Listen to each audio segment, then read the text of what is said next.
Welcome back. કોરોનાની રફતાર વચ્ચે રાજકોટમાં રોગચાળો વકરી રહ્યો છે। મિશ્ર ઋતુને કારણે રોગચાળાએ માથું ઉચક્યું। રાજકોટમાં શરદી ઉધરસ અને તાવના કેસ વધી રહ્યા છે। ડેન્ગ્યુ અને ચિકનગુનિયાના કેસમાં પણ વધારો નોંધાયો છે। રોગચાળો વધતા તંત્ર એલર્ટ મોડમાં છે। અનેક વિસ્તારોમાં ફોગિંગની કામગીરી કરવામાં આવી। હોસ્પિટલમાં દર્દીઓની લાંબી કતારો જોવા મળી રહી છે। રાજકોટમાં હાલ હોસ્પિટલો દર્દીઓથી ઉભરાઈ રહી છે। तो आज विषय पर વધુ માહિતી સાથે રાજકોટથી સંવાદદાતા હાર્દિક મારી સાથે જોડાયા છે। હાર્દિક, રાજકોટમાં કયા કયા રોગોના સૌથી વધારે કેસ આવી રહ્યા છે?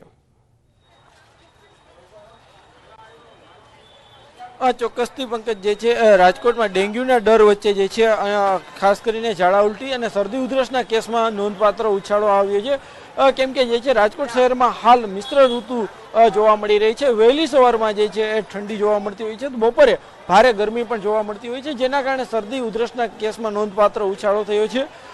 હાલ આપણી સાથે અહીંયા સ્થાનિક જે દવા લેવા આવેલા ભાઈ પણ છે, આપણે એમની સાથે વાત કરીશું। શું કહેશો, તમે ક્યાંથી આવો? સાહેબ, હું ભાવનગરથી આવું છું અને સવારમાં ઠંડી હોય છે, બપોરે ગરમી હોય છે, શરદી ઉધરસ ને બહુ તકલીફ જેવું થાય છે। એની માટે વ્યવસ્થા કરી આપો તો સારું મારા સાહેબ। બહુ છે સાહેબ।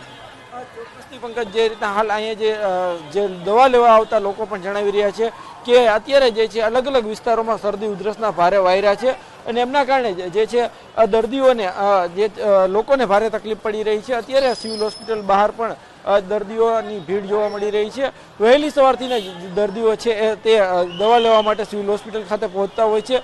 લાંબો સમય સુધી જે છે કેસબારી બહાર ઊભા રહ્યા બાદ તેમનો વારો આવતો હોય છે। ત્યારે હાલ વાત કરવામાં આવે તો જે છે રાજકોટ શહેરમાં કોરોના બાદ કહી શકાય કે જે છે શરદી ઉધરસના કેસમાં પણ નોંધપાત્ર ઉછાળો આવ્યો છે। જી હાર્દિક, એક તરફ તાવ શરદી ઉધરસના કેસ તો વધી જ રહ્યા છે, તો બીજી બાજુ કોરોનાના કેસ પણ ગુજરાતમાં વધી રહ્યા છે, તો રાજકોટનું તંત્ર કોરોના સામે લડવા કઈ રીતે સુસજ્જ દેખાઈ રહ્યું છે?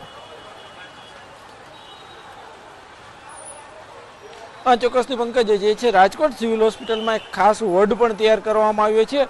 આ વોર્ડની વાત કરવામાં આવે તો જે છે ઓક્સિજન સહિતની તમામ સુવિધાઓ પણ અહીંયા ઉપલબ્ધ કરવામાં આવી છે।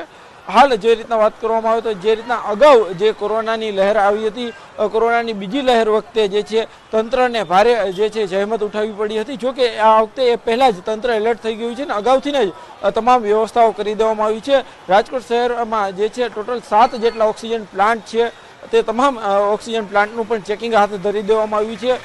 મોકડ્રીલ પણ યોજી દેવામાં આવી છે અને હાલ તમામ પ્લાન્ટ છે એ કાર્યરત હોવાનું પણ અત્યારે સિવિલ સુપ્રિન્ટેન્ડન્ટે જણાવ્યું હતું। તો બીજી તરફ બેડની પણ એક અલગ વ્યવસ્થા કરી દેવામાં આવી છે, સાથે જ જરૂરી દવાનો સ્ટોક પણ કરી દેવામાં આવ્યો છે। જો જરૂર પડે તો જે છે એ દવા તાત્કાલિક મળી શકે એટલા માટે જે છે એ ખાસ વ્યવસ્થા કરી દેવામાં આવી છે। પરંતુ હાલ રાજકોટ શહેરમાં અત્યાર પૂરતી જે રાહતની વાત એ છે કે કોરોનાના કેસ હાલ પૂરતા નથી એટલા વધારે સામે આવી રહ્યા, પરંતુ જો વધારે સામે આવે છે તો એને લઈને તંત્ર દ્વારા જે છે અગાઉથી જ એક્શન પ્લાન તૈયાર કરી દેવામાં આવ્યો છે। આરોગ્ય વિભાગના અધિકારીએ મિટિંગ પણ બોલાવી હતી અને તેમાં તૈયારીઓની પણ સમીક્ષા કરવામાં આવી હતી। પરંતુ હાલ જે રીતના કહી શકાય કે રાજકોટ શહેરમાં કોરોનાનો કેસ હાલ અત્યારે નથી, પરંતુ જો આગળ આવે છે તો તેને લઈને તંત્ર પણ સંપૂર્ણ સજ્જ છે। હાલ કહી શકાય કે રાજકોટ સિવિલ તંત્ર પણ સજ્જ છે। જી હાર્દિક, આભાર માહિતી આપવા માટે। તો રાજકોટમાં હાલ તો ડેન્ગ્યુ, ચિકનગુનિયા, શરદી, તાવ અને ઉધરસના કેસ ખૂબ વધી રહ્યા છે।